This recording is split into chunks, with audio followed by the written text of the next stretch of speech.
you are new among us and you're visiting today for the baptisms or for some other reason, then this part of the service may require a small bit of explanation. Last week we began preaching through a book called The Story. And what the story is the story of God's grace as we follow it through Scripture. And the story takes Scripture passages and condenses it into 31 different chapters. Last week we began the first chapter, the story of creation and the story of the fall and how the first man and woman led the rest of men and women into sin through their actions by taking of the fruit from that tree. Today we pick up the story in Genesis 12 where God claims a people of his own, where God chooses one man and one woman to begin his covenant with. And that's Abraham and Sarah.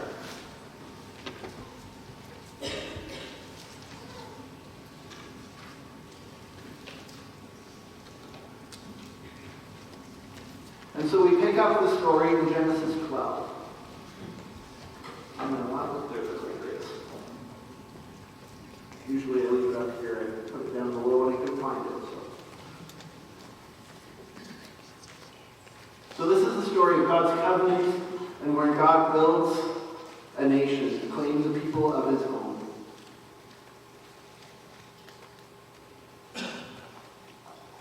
Genesis 12, verse 1. The Lord had said to Abraham, "Go from your country, your people, and your father's household to the land that I will show you." So in this text we see God gives a simple command to Abraham: go.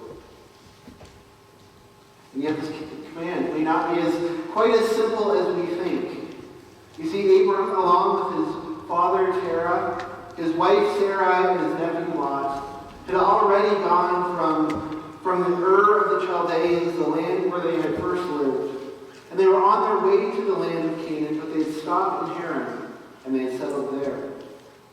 Terah, Abram's father, had died in Haran. And now the Lord speaks to Abraham and tells him to continue on this journey.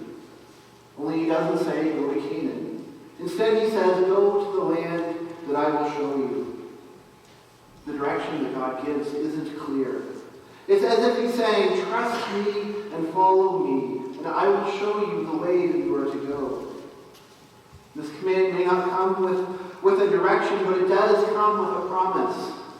In Genesis 12, verse 2, immediately after the command, God says this: I will make you into a great nation, and I will bless you. I will make your name great, and you will be a blessing. I will bless those who bless you. And whoever curses you, I will curse, and all peoples on earth will be blessed through you. Abram has two choices. One of his options is he could stay where he is. He could continue to live in the land that his father had moved them to. They could continue to worship the gods of that land and continue to worship the idols of their family that they had brought with them. The second option is to listen to this command of God, to listen to the voice and to follow the command to go and to await the promised blessing that has been offered. Now there is one thing that we have to be clear on.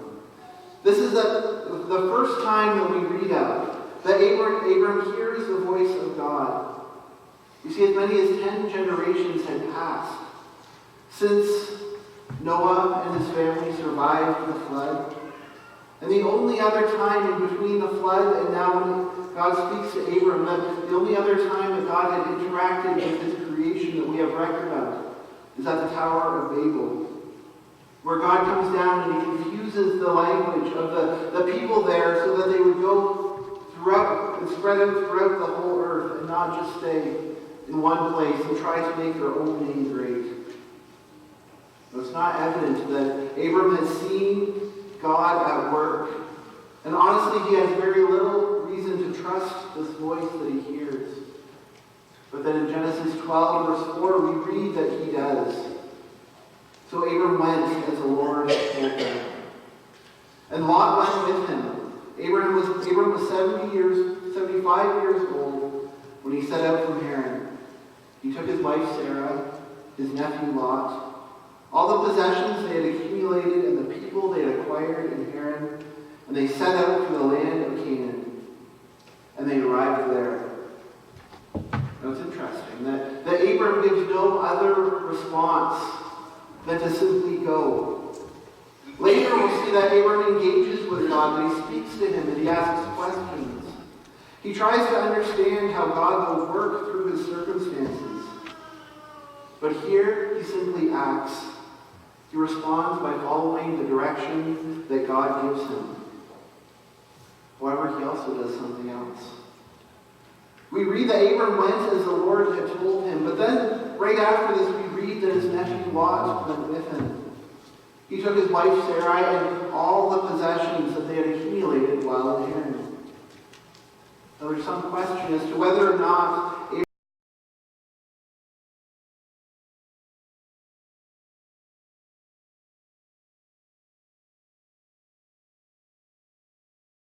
nephew and all the possessions that they had acquired, were he truly following this command of God to go from his country and his people and his father's household?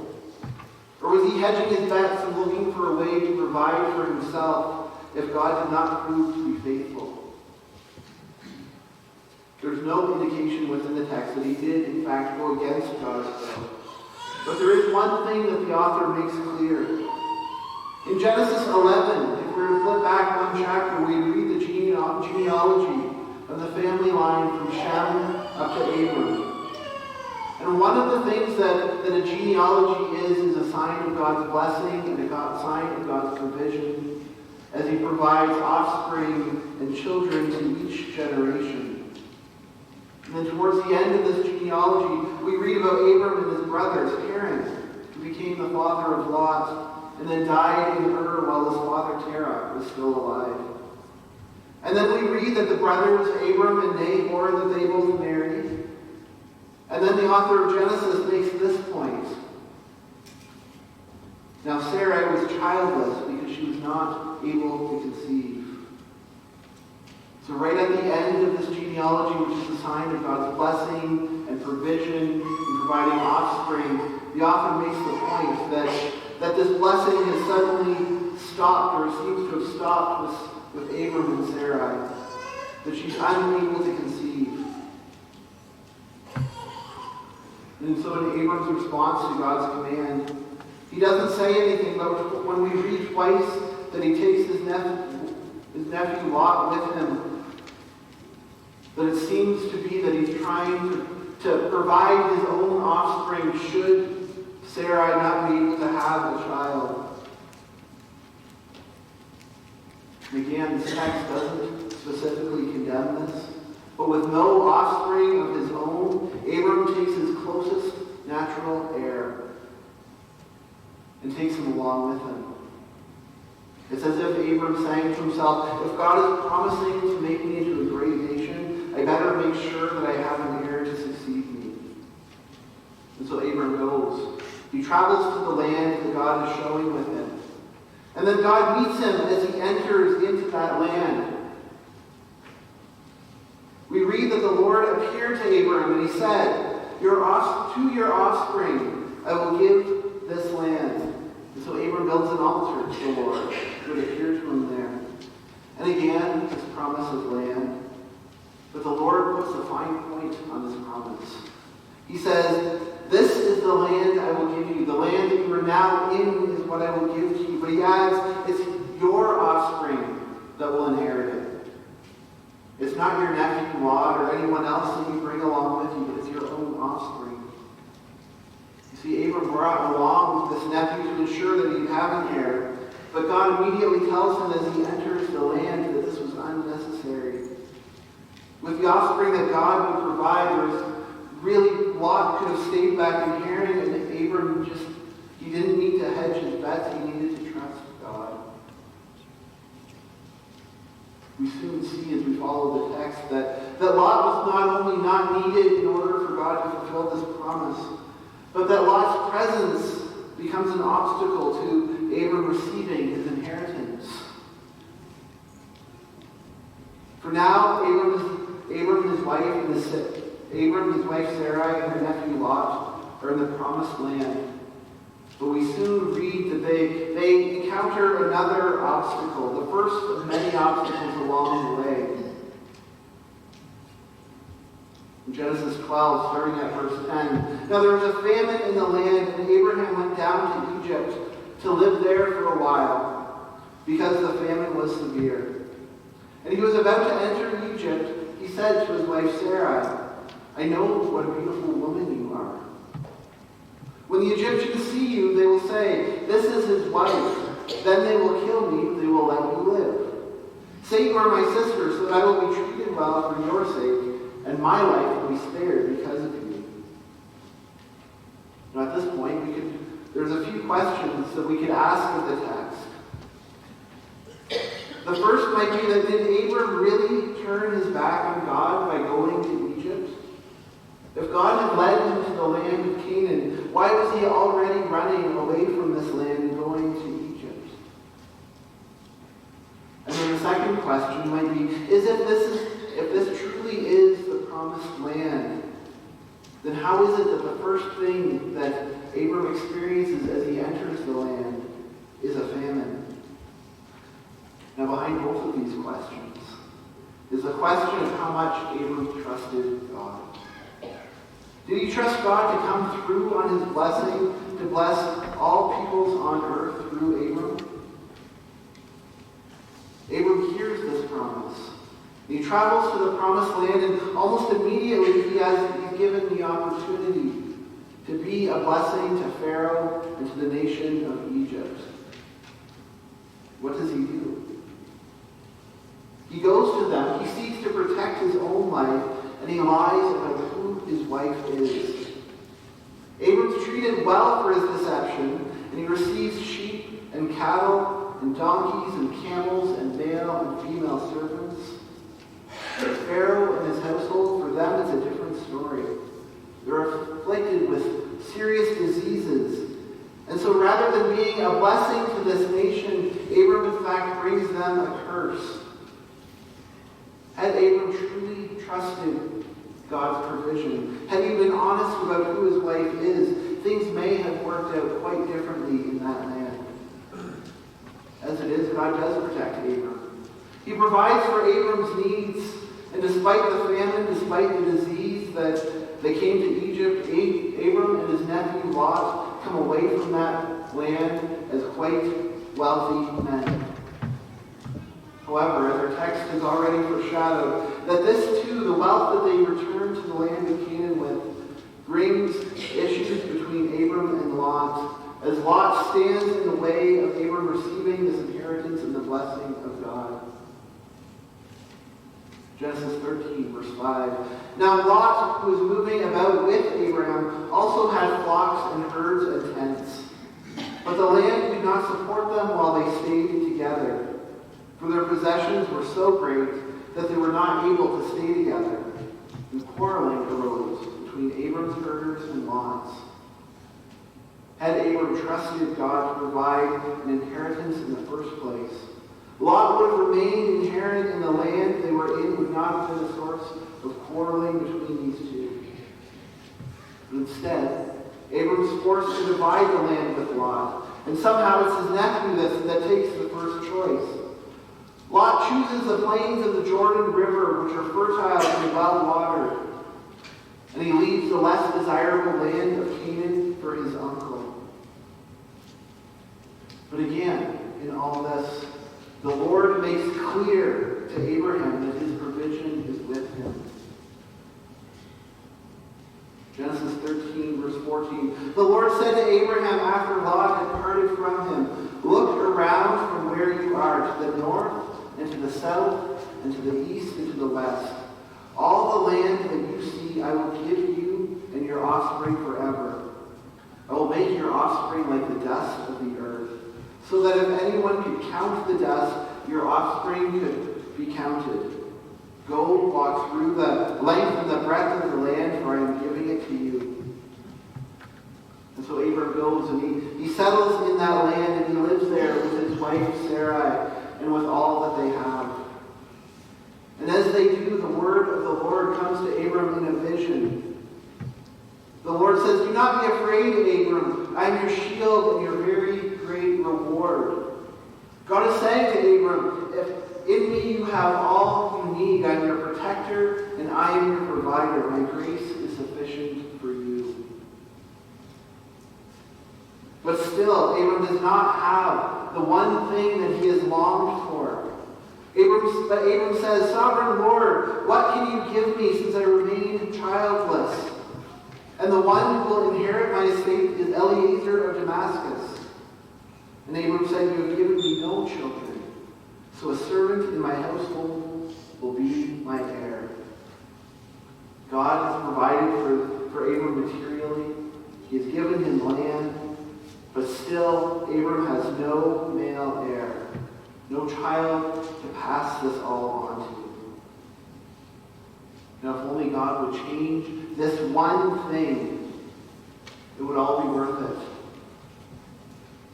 But God responds to Abram. Then the word of the Lord came to him. "This man will not be your heir, but a son who is your own flesh and blood will be your heir." And then God takes him outside and he says, "Look up at the sky, count the stars, if indeed you can count them."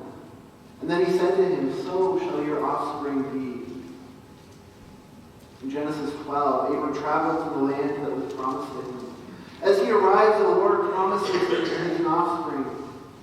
He goes to Egypt and to Pharaoh, and he deceives Pharaoh. He returns to the land of Canaan, and again the Lord promises an offspring, his own descendants. He's forced to split the land with his nephew. And again the Lord gives the same promise of an offspring. And now this fourth time, he hears the same promise again. Finally, in response to this fourth promise, we read, "Abram believed the Lord, and it was credited to him as righteousness." Finally, things begin to sink in for Abram. God will indeed provide him with an offspring, a child of his own, one he can call a son and pass on his inheritance to. But the problem is that after 10 years of living in the land of Canaan, he still wasn't a father. His wife Sarai hadn't borne him a child, and now she was 75 years old and well past the age of bearing children. And so it would take a miracle for her to conceive a child. But maybe God's plan didn't include her directly. Now Sarai, Abram's wife, had borne him no children, but she had an Egyptian slave named Hagar. So she said to Abram, "The Lord has kept me from having children. Go, sleep with my slave. Perhaps I can build my family through her." And Abram agreed to what Sarah said. Now I can't imagine how painful of a decision this would have been for Sarai. To give up the hope of having a child, to feel as if she had to give her husband to another woman, one of her slaves acquired while they were in Egypt, so that he could conceive a child with Hagar instead of with her. But this wasn't God's plan. And because Abram and Sarai act in this way, and because Abram conceives a child with Hagar, their story is further complicated as they themselves put yet another obstacle in the way of God's plan to bless them and to use them to be a blessing to the nations. And yet God works even in this. Hagar's son Ishmael is graciously included in this covenant of circumcision. When Abram was 99 years old, the Lord appeared to him and said, "I am God Almighty. Walk before me faithfully and be blameless. Then I will make my covenant between me and you and will greatly increase your numbers." Then God changes his name from Abram to Abraham. He promises to make him the father of many nations. And he says that kings will come from him. And the covenant that the Lord will establish with Abraham will be an everlasting covenant. Again, he's promised land and descendants. And as a sign of this covenant, Every male in his household, including his son Ishmael, are to be circumcised. However, this time things are different.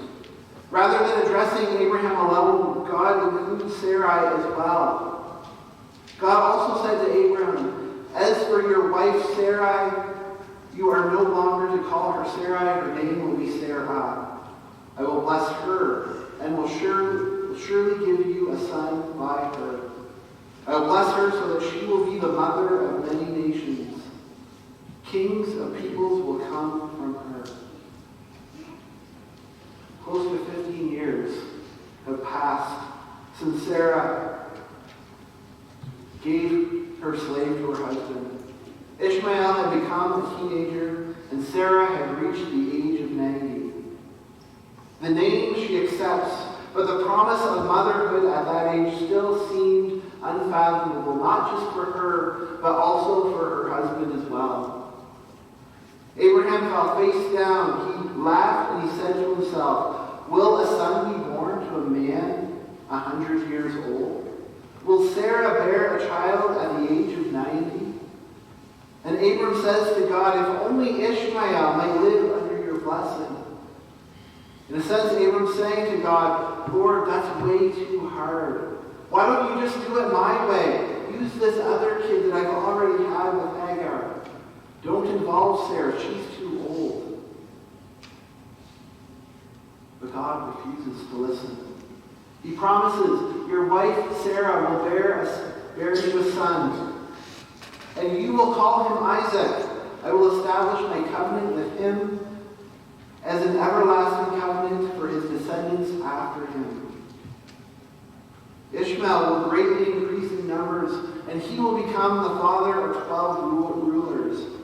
But the everlasting covenant that God desires to make with Abram will be through Sarah's son, Isaac." Now, we've already covered a lot. That chapter 2 of the story goes from the story of Abraham right through to Abraham's grandsons. And we're not going to follow the story the whole way through, but there is one other part of the story that we do need to highlight this morning, and that comes in Genesis 22. Sometime later, God tested Abraham. He said to him, "Abraham." "Here I am," Abraham replied.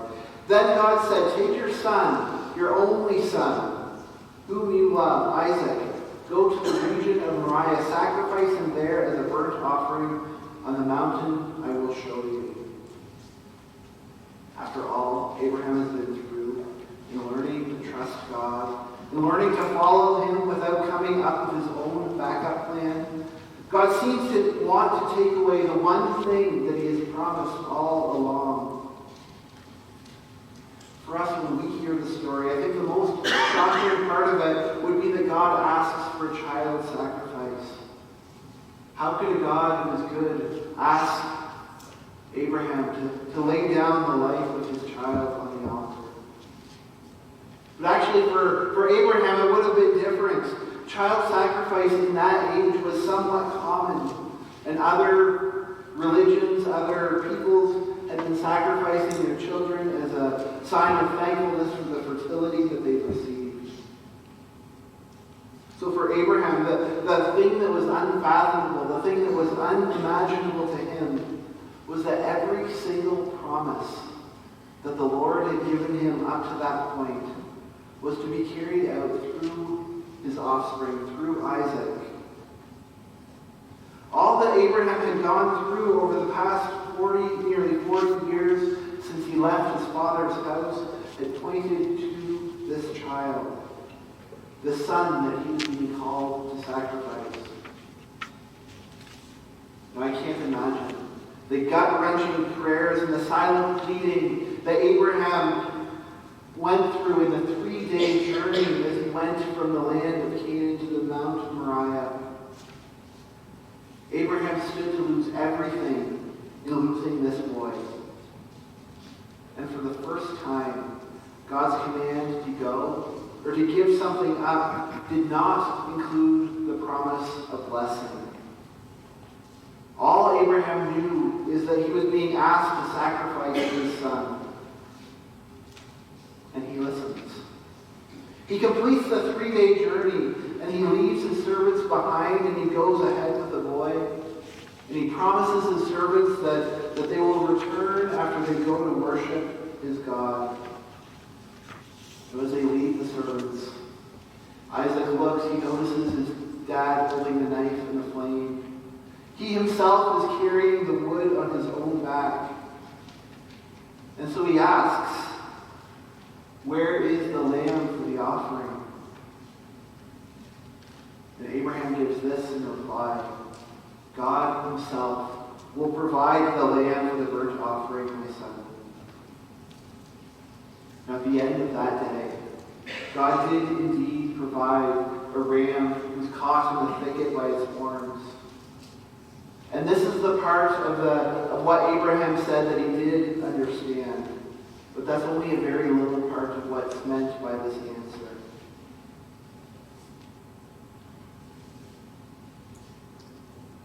That God provided the lamb, his own son, in years to come.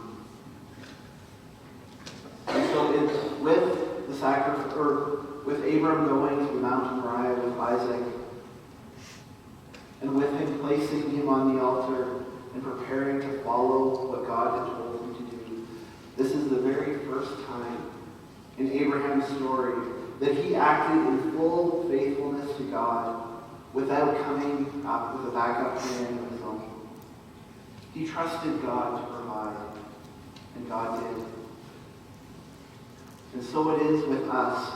We are called to trust God's provision in our own lives, and we are called to give ourselves to him.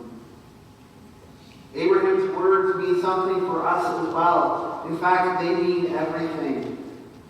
God provided Abram with a ram on Mount Moriah, and he gave us his son to pay the price for our sin. Through Jesus, we are graciously included in the covenant, and we are set free from our sin, and we too are called to trust in God. For us, circumcision has been replaced by baptism as a sign of this covenant. And through baptism, we are graciously included in the covenant and the blessing that was promised in Abraham and that was fulfilled in Jesus Christ, our Lord. And in baptizing our children, we are trusting in God's faithfulness and his provision both in our lives and in the lives of our children. As part of baptism, parents are encouraged to pick a verse to commemorate the day. And a verse that they can use to help teach their children. And that was the verse that was written on each of the banners that the family received. And the verse for Tessa comes from Isaiah 41, verse 10. "So do not fear, for I am with you. Do not be dismayed, for I am your God. I will strengthen you and help you. I will uphold you with my righteous right hand." Abraham's journey of faith was not one of perfect trust. Rather, he stumbled as he learned to trust God.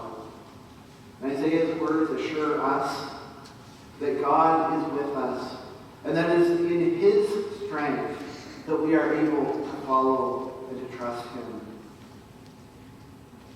Now, I'll pick a longer verse of Scripture, Proverbs 3, verses 1 through 12. But there are two verses in the middle of that I want to highlight from that passage. And that's Proverbs 3, verse 5 and 6. "Trust in the Lord with all your heart, and lean not on your own understanding. In all your ways submit to him, and he will make your paths straight."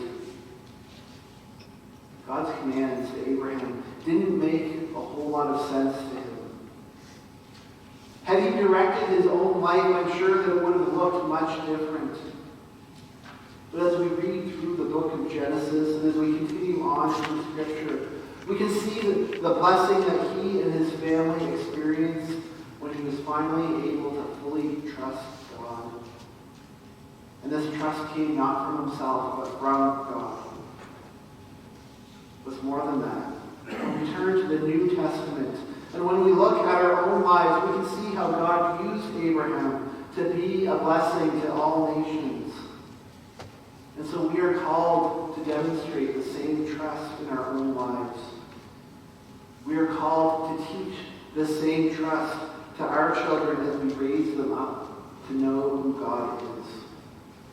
And so I invite you, brothers and sisters, to join with me in prayer, to turn to God as we ask that He will work in us as well, so that we can experience His blessing, and more importantly, that we can be a blessing to all nations. Let's pray. Father God, we give thanks that you did not ignore us after the flood, but that you chose for yourself a people to be a blessing to all nations, so that all people would come to know you and that all people would come to experience your light. Lord, you have graciously included Tessa, Ella, and all others who are here, Lord, in your covenant through baptism. And so we pray, Lord, that as we struggle to live out our faith, as we struggle to put our full trust in you, that you may graciously give us faith, Lord, that we can shine your light for the world to see.